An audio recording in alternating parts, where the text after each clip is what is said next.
I've worked on the disease to please a lot.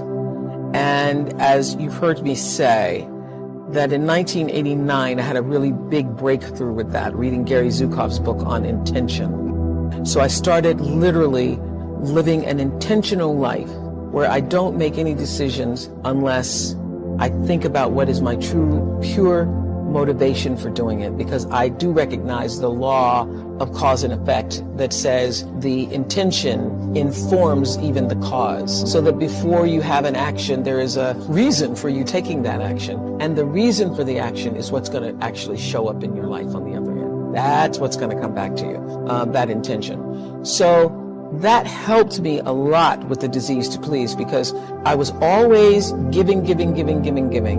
And then I was always so thrown when people would come back and ask for more. And I couldn't understand why they were asking for more. Well, people ask for more because your reason for giving it is so that they think that you're nice. That's your real intention. Well, they do think you're nice. They do think you're nice, and that is why they keep coming back. They come back because you're the nice one. You're going to say yes when even you mean no. So you're the person I'm going to call to go pick up my kids when I can't or don't want to, because you're going to say yes even if you don't want to do it. So that's why people keep coming back, when your intention is not really clear. So that took a lot of fear away from me. But at least for me, clarity of intention helped me live a more fearless life.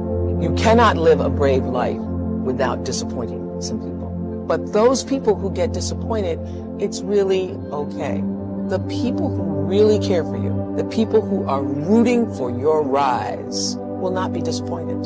The only people who are disappointed are people who have their own agenda, and their agenda is not aligned with your agenda. And that's how I make myself brave. I say, well, the people who really care about you, who want you, who are rooting for your rise, those people who are rooting for your rise, they're going to be okay when you say no. I never read any comments that are coming from negative people. If I start to read something and shut it down, I will not take that in. I have a kitchen cabinet, and I've had a kitchen cabinet since the beginning of my career. Different people have been in that kitchen cabinet over the years, but there are a few people who are my resource, who I know are going to tell me the truth. Your cabinet can go through all of those comments, because feedback is great, and you can get it immediate now. Your cabinet will go through, and they can share with you the things, even that are negative, but that are not mean-spirited. I'd come off the glory and the victory of 25 years of the Oprah Show, and was trying to put together the pieces of building a network without the right pieces. I really was trusting other people's ideas about how to do it, and it wasn't until I had the good sense to bring in my own team of people whom I'd been working with for, the past decade, that things start to actually fall into place for me. And, one of the great things about, for me, doing interviews all these years on the Oprah Show and on OWN, was that I got to learn from other people's mistakes. So I paid really close attention to the stories, and I got to hear everything and everybody, all the theories and all the stories and all the layers and layers of dysfunction, along with people's victories and their triumph. I took it in. I was a student of it. I wasn't just a talk show host. I was a student. I became a student of life, other people's lives, and how to live well by listening to those stories. So I paid real attention. I'm at a point in my life where I can literally rejoice in the knowing space that I hold. There's a sense of confidence that can only come, I think, when you know and are assured that you are living life well, and not from the point of view of having a lot of things, but living life from the center space. When you're living bravely. When you're living bravely because you're living your truth. It was during my show that I absolutely learned for sure, for myself, through other people's stories, that there really isn't any such thing as failure. And I could see the thread of courage that was required every time you fell down. I could also see that failure was just there to inform you to move in a different direction. It's just there to say, hey, not this way, over here, not over there, wrong place. And once I figured that out, it became easier to be brave. For me, education is about the most important thing because that is what liberated me. Education is what liberated me. The ability to read saved my life. I would have been an entirely different person had I not been taught to read when I was at an early age. My entire life experience, my ability to believe in myself, and even in my darkest moments of sexual abuse and being physically abused and so forth, I knew there was another way. I knew there was a way out. I knew there was another kind of life because I'd read about it. I knew there were other places and there was another way of being. And so it saved my life. So that's why I now focus my attention on trying to do the same thing for other people. Education. I don't think you ever stop giving. I really don't. I think it's an ongoing process. And it's not just about being able to write a check. It's being able to touch somebody's life in such a way that Mrs. Duncan touched mine. It's being able to make a child see the light in him or herself, making someone else see that for themselves. I know that if I didn't have the money, listening to somebody who had it, I'd probably not believe them, because you can't believe it. Because if you don't have money and you're just trying to make ends meet, you think if you just could make ends meet, that would make everything all right for you. What I know is that if you do work that you love and work that fulfills you, the rest will come. And that I truly believe that the reason I've been able to be so financially successful is because my focus has never, ever for 1 minute been money. And the fact that the money has come has really surprised me. I've been just really surprised and delighted and very pleased and many times overwhelmed by it. But the money has never been the focus. The reason, I think if you're on the road to success is if you would do your job and not be paid for it. And I would do this job and take on a second job to make ends meet if nobody paid me, just for the opportunity to do it. That's how you know you're doing the right thing. One of the things that, if I may pat myself on the back for, is that I try to surround myself with people who are smarter than I am. I think that the ability to be as good as you can be comes from understanding who you are and what you can and cannot do. And what you can't do is far more important than what you can do, if what you can't do is going to keep you from flying as high as you can. Now, when my lawyer first came to me and said, you can own your own show, it literally took the ceiling off my brain, because I had never even thought that high before. I never even thought that was possible. And everybody needs somebody in their life to say, yes, you can do it. I have a niece who's 15, who several years ago, I said to her the same thing my father said to me. I said, you are too smart to get C's. I heard my father speaking. We were crossing the street one day and she was talking about her grades. You're too smart to do that.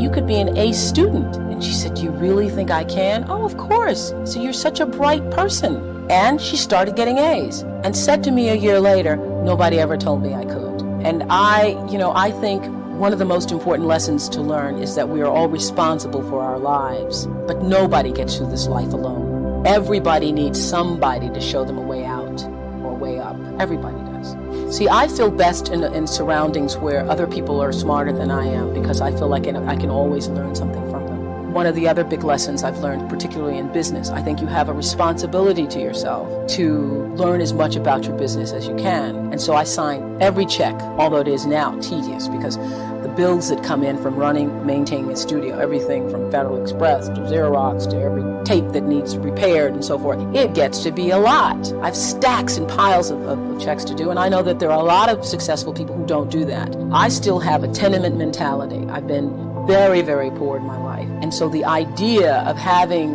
money and not being responsible and knowing how much money you have and keeping control of it is not something that I personally can accept. I know that there are other people who can, but it is not a possibility for me. I need to know where it is. There are times I think I want to go to the bank and say, show it to me, because just seeing it on a piece of paper, anybody could print out a piece of paper. So, I watch it very carefully and try to maintain responsibility for it. But my success in business has come, when I first started being a, quote, businesswoman, I worried about, how do you do this? And I realized that you do this the same way as you do anything else. You be fair. Try to be honest with other people, and you be fair.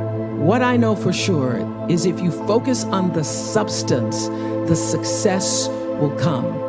And most importantly, let failure be your friend.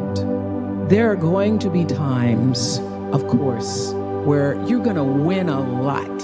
A lot of things are going to go your way. And it's wonderful to bask in that adulation and to feel proud of your successes. But it's the times when things go wrong, when you fall or fail, that you're actually going to learn the most about yourself. You know, all those years on the Oprah show, 25 years, we were the #1 show for 25 years. And that's because I lived with the intention to serve the audience.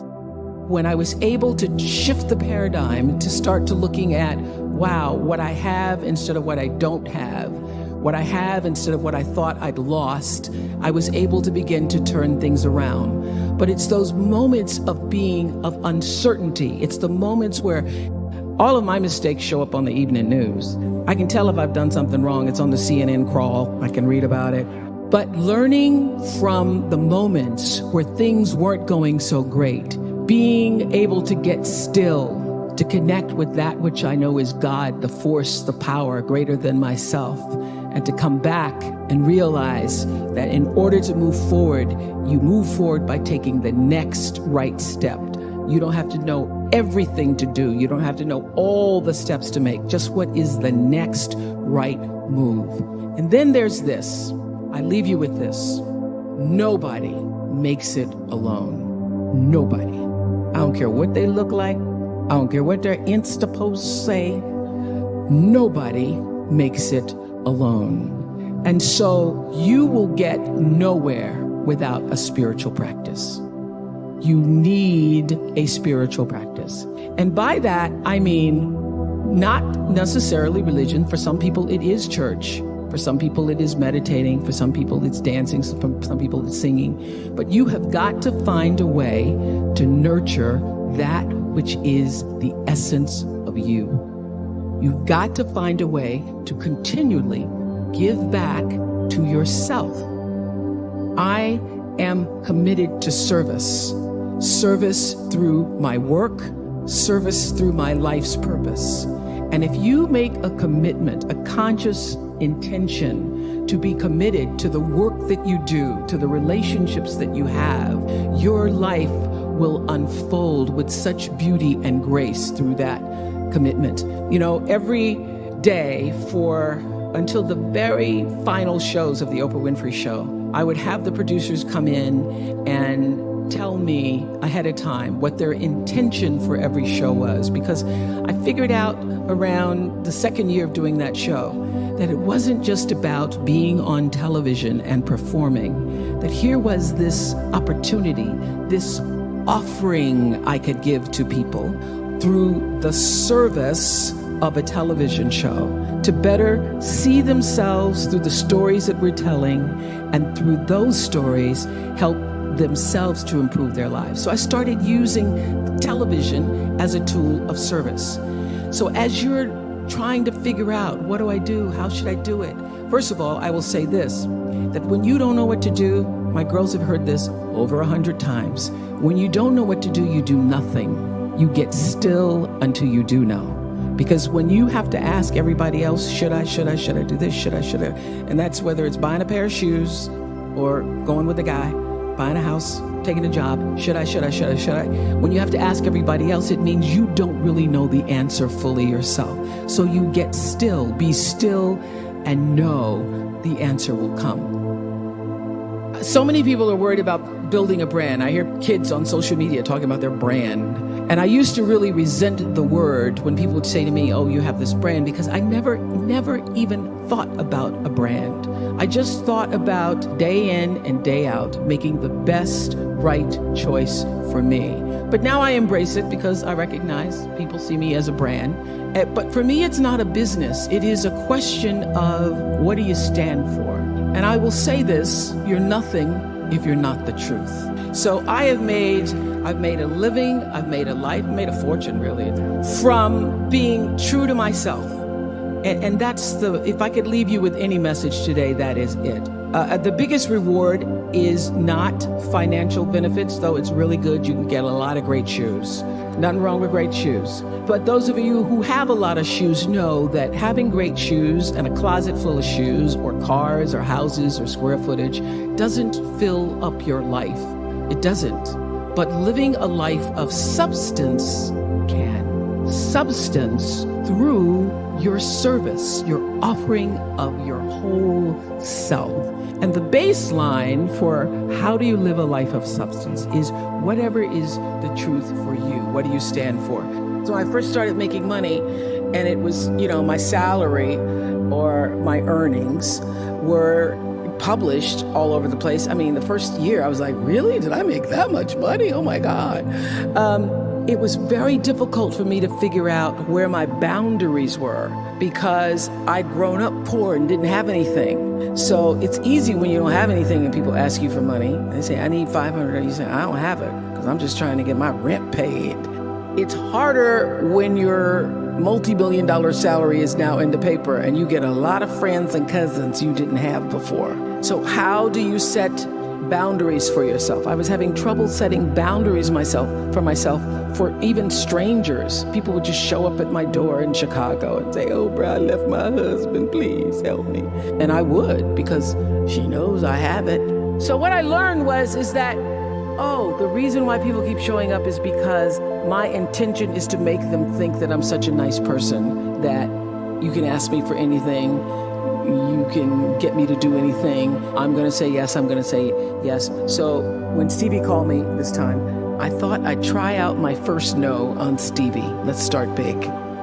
He wanted me to donate some money to a charity, and I didn't want to donate to the charity because I have my own charities and I care about a lot of people. But the problem is when you have money, everybody thinks you just want to give to everything. So I said to Stevie, no.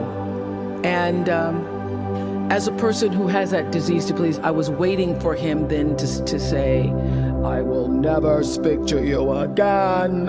I will never call you. I will never sing a song for you. And he didn't. He just said, okay, it's okay. He said, okay, check you later. What I learned from that is many times you will have angst and worry about things. Put yourself in a state, like someone said this morning because their phone went off, they were mortified over a phone. I said, really? You will put yourself in a state when the other person really isn't even thinking about you. So learning that I could specifically determine for myself what the boundaries were for me, what I wanted to do, give my money, give my time, give of my service to who I wanted to give it to when I did, that I get to make that decision. Just because you have all of these demands on your time and on you doesn't mean that you have to say yes. You get to decide because you're the master of your fate, the captain of your soul, as William Ernest Henley said in Invictus. And understanding that really changed the meaning of my life in that I was no longer driven by what other people wanted me to do, but took charge of my own destiny, making choices based upon what do I feel is the next right move for me. I've lived with who do you think you are my whole life, not from myself as much as what was reflected to me. Because who do you think you are? You're a little color girl, come from Mississippi. So I used to fear hearing the term, who do you think you are? Or you must be pretty full of yourself. Now I work at being full. I want to be so full, I am overflowing. So when you see me coming, it ought to make you proud. To borrow a line from Maya Angelou's phenomenal woman. When you see me coming, it ought to make you proud. And what you see is a woman so full, I'm overflowing with enough to share with everybody else. I'm going to own the fullness without ego, without arrogance, but with an amazing sense of gratitude that I've been born at a time where I am female on the planet and I have the great pleasure and freedom to fill myself up. Knowing who you knowing who you are, being able to answer this question, who am I and what do I want? You know, many times when I go out of the country, I am baffled by that question. To explain what is your occupation. I've stood there for 10 minutes. Well, am I a talk show host? Well, I'm more than a talk show host. Am I a businesswoman? I'm a businesswoman. I'm more than a businesswoman. Am I an entrepreneur? I'm more than an entrepreneur. So I just leave it blank or self-employed.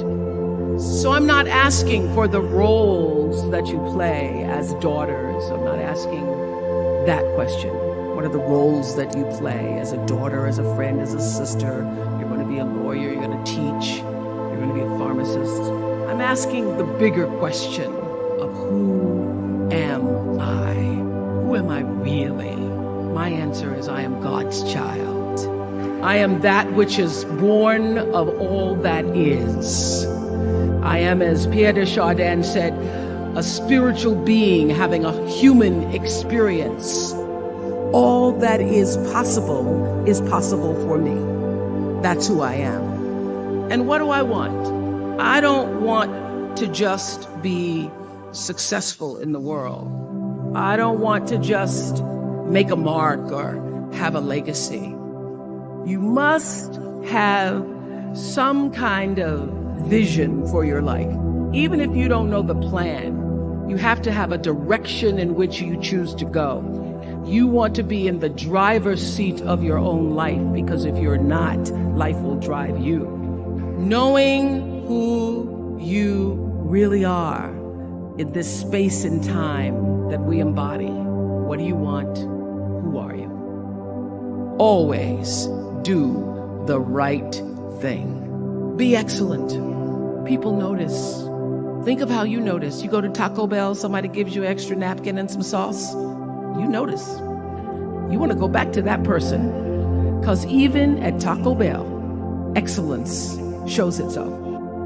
And what I know is that when you are excellent, you become unforgettable. People remember you. You stand out.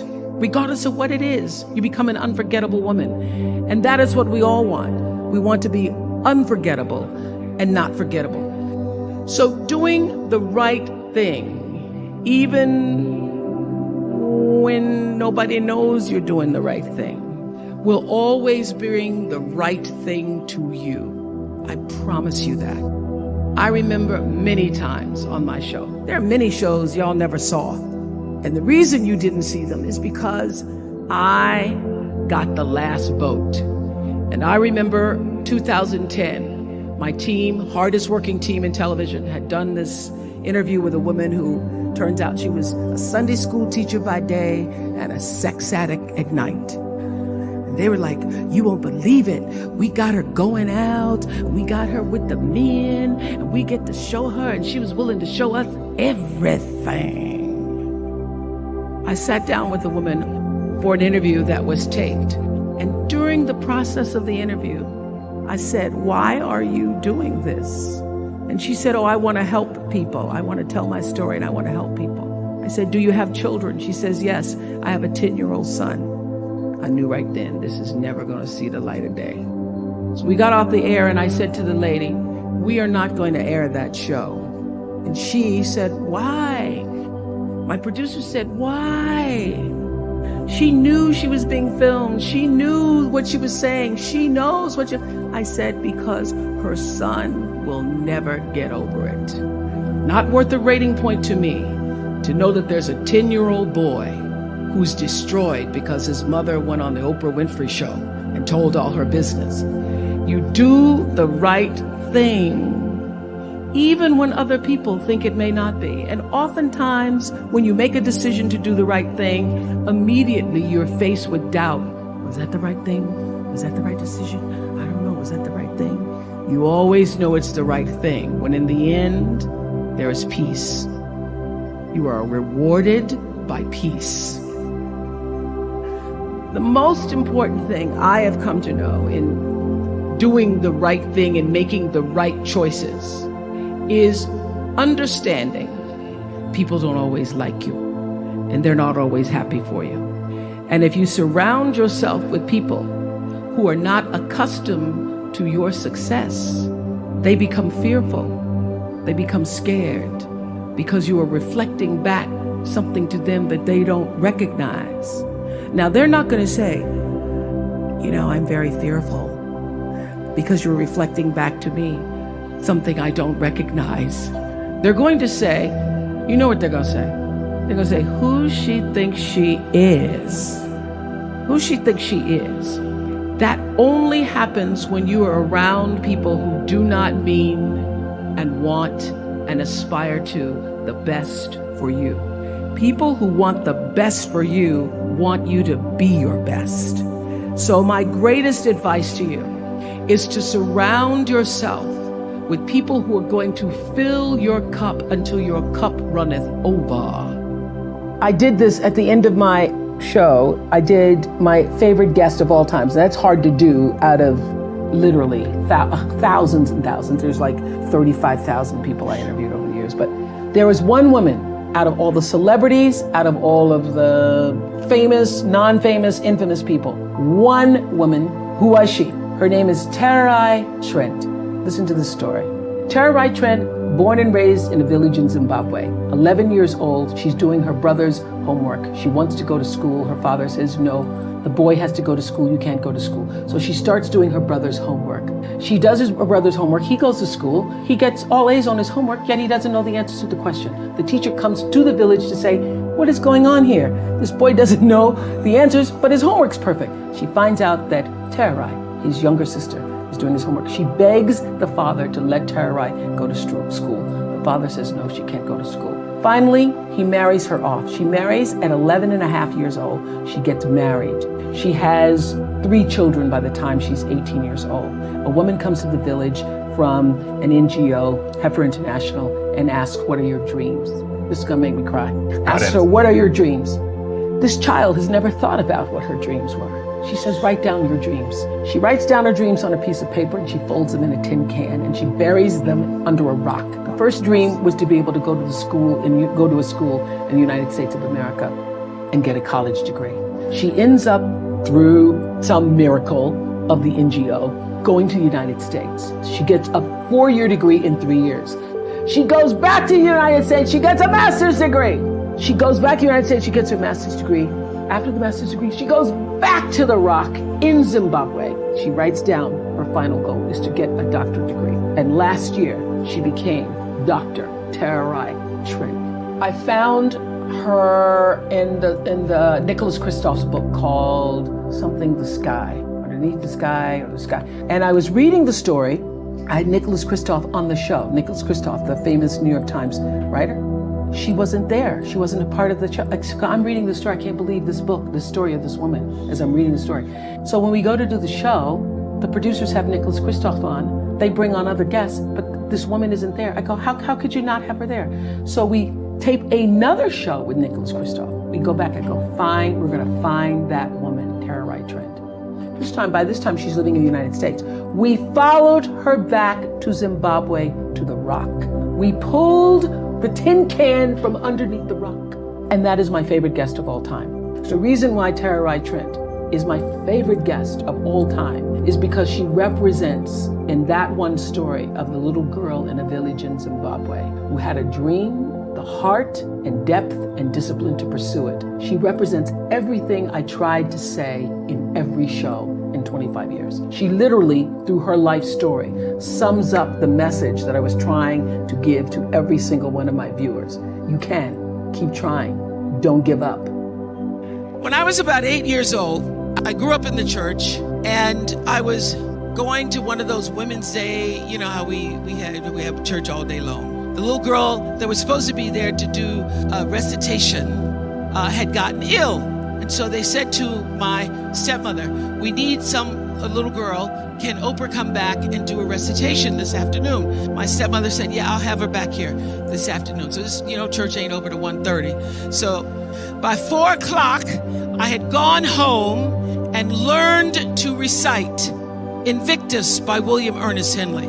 It starts out of the night that covers me, black as a pit from pole to pole, I thank whatever gods may be for my unconquerable soul. I was reciting it and doing the pit from pole to pole. I didn't know what I was saying. But at the end of the poem, there's the stanza that says, "It matters not how straight the gate, how charged with punishment the scroll. I am the master of my fate. I am the captain of my soul." Now, my little 8-year-old brain didn't really fully understand the power and depth of those words, but they sounded good enough for me to write them down and put them on my mirror. And those words, "I am the master of my fate, I am the captain of my soul," became a mantra for me. What it said is, I am responsible for the choices that I make in my life. I am responsible. Obviously, I grew up and was better able to articulate what those words really mean. And I discovered in physics class the third law of motion. You remember what that is? And it's called Newton's law.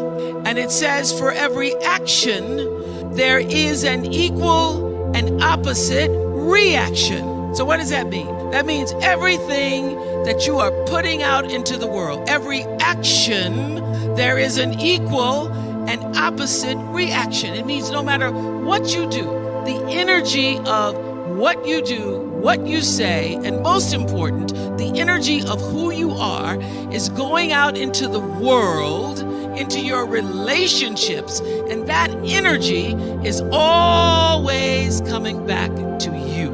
You are responsible for the energy that you are pulling out into the world, because that very energy, bam, is coming right back to you every single time, whether you believe it or not, because it is law. Everybody has a different talent. And the reason we're all so messed up is because you're looking at everybody else's talent and wishing you had some of their talent. All the energy that you spend thinking about, wishing about, being jealous of, envious of anybody else is energy that you're not only putting out is going to come back to you negatively, but you're taking that away from you. All your energy should be forced on, what do I have to offer? What do I have to give? How can I be used in service? Because Dr. King's message of not everybody can be famous, but everybody can be great, because greatness is determined by service. And there is not a job in here that you can do that you don't switch the paradigm to service and not make that job more fulfilling. I don't care what the job is. If you say, I'm a singer, I'm a dancer, I'm an artist, I'm a teacher, I'm a nurse, I'm a doctor, I'm a janitor, I'm a clerk, if you say, if I look at this from how do I use this in service to something bigger than myself, it no longer becomes a job. It becomes an offering to the world. Nobody's journey is seamless or smooth. We all stumble. We all have setbacks. If things go wrong, you hit a dead end, as you will. It's just life's way of saying, time to change course. So ask every failure. This is what I do. Every failure, every crisis, every difficult time, I say, what is this here to teach me? And as soon as you get the lesson, you get to move on. If you really get the lesson, you pass and you don't have to repeat the class. If you don't get the lesson, it shows up wearing another pair of pants or skirt to give you some remedial work. And what I found is that difficulties come when you don't pay attention to life's whisper, because life always whispers to you first. And if you ignore the whisper, sooner or later, you'll get a scream. Whatever you resist persists, but if you ask the right question, not why is this happening, but what is this here to teach me? What is this here to teach me? It puts you in the place and space to get the lesson you need. My friend Eckhart Tolle, who's written this wonderful book called A New Earth, that's all about letting the awareness of who you are stimulate everything that you do. He puts it like this. He says, don't react against a bad situation, merge with that situation instead, and the solution will arise from the challenge. Because surrendering yourself doesn't mean giving up, it means acting with responsibility. Okay, many of you know that, as President Hennessy said, I started this school in Africa, and I founded the school where I'm trying to give South African girls a shot at a future like yours. And I spent 5 years making sure that school would be as beautiful as the students. I wanted every girl to feel her worth reflected in her surroundings. So I checked every blueprint, I picked every pillow, I was looking at the grout in between the bricks, I knew every thread count of the sheets. I chose every girl from the villages, from 9 provinces, and yet last fall I was faced with a crisis I'd never anticipated. I was told that one of the dorm matrons was suspected of sexual abuse. Well, that was, as you can imagine, devastating news. First I cried, actually I sobbed for about a half an hour, and then I said, let's get to it. That's all you get, is a half an hour. You need to focus on the now, what you need to do now. So I contacted a child trauma specialist. I put together a team of investigators. I made sure the girls had counseling and support. And Gail and I got on a plane and flew to South Africa. And the whole time I kept asking that question, what is this here to teach me? And as difficult as that experience has been, I got a lot of lessons. I understand now the mistakes I made because I had been paying attention to all of the wrong things. I built that school from the outside in, when what really mattered was the inside out. So it's a lesson that applies to all of our lives as a whole. What matters most is what's inside. What matters most is the sense of integrity, of quality, and beauty. I got that lesson. And what I know is that the girls came away with something too. They've emerged from this more resilient and knowing that their voices have power. Life has dreamed a dream for you. And your goal, your number one job is to figure out what that dream is and align yourself with the dream. Because the dream cannot come to you unless you're willing to meet it energetically in the same place. Being in flow. If you are not in flow with God's dream for you, with life's dream for you, if you are out of order, if you are out of sync, it cannot come to you. It will not come. Because the whole purpose of your life is to line yourself up with the purpose. And so if you are operating in fear, if you are operating in jealousy, jealousy will kill you. When you are synced up with life, life just gives to you. It opens doors, it creates experiences, it allows you to meet people, things show up you never thought were going to show up, and you are doing what is the purpose of your soul being. I have paid attention to my life because I understand that my life, just like your life, is always speaking to you, where you are, in the language, with the people, with the circumstances and experiences that you can understand and interpret if you are willing to see that always life, God, is speaking to you. Now, it took me a while to actually really get this and to understand it, but once I did, I started paying attention to everything. Letting go of energy that's clouding your vision and holding you back. It's a life practice that I learned long ago that has freed me so many ways. It's a fact that holding grudges against somebody who's done you wrong, or revisiting hurtful situations in your head over and over, only weighs you down and prevents you from being who you're meant to be right now, because you're still energetically holding on to the past. The energy that you put into constantly rewinding to the resentment. Why did they do that? Why did they say that to me? I didn't deserve to be treated that way. All of that only keeps you stuck. It will never change what happened. You gotta press stop and reject the urge to keep replaying so that you can then fast forward into the now for yourself. You know, a lot of people think that holding on to things that disempowered them is going to somehow magically turn it around.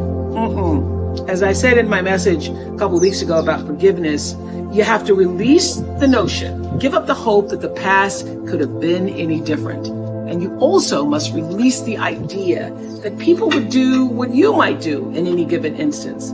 This is a big one. I had to learn and relearn before I actually got it.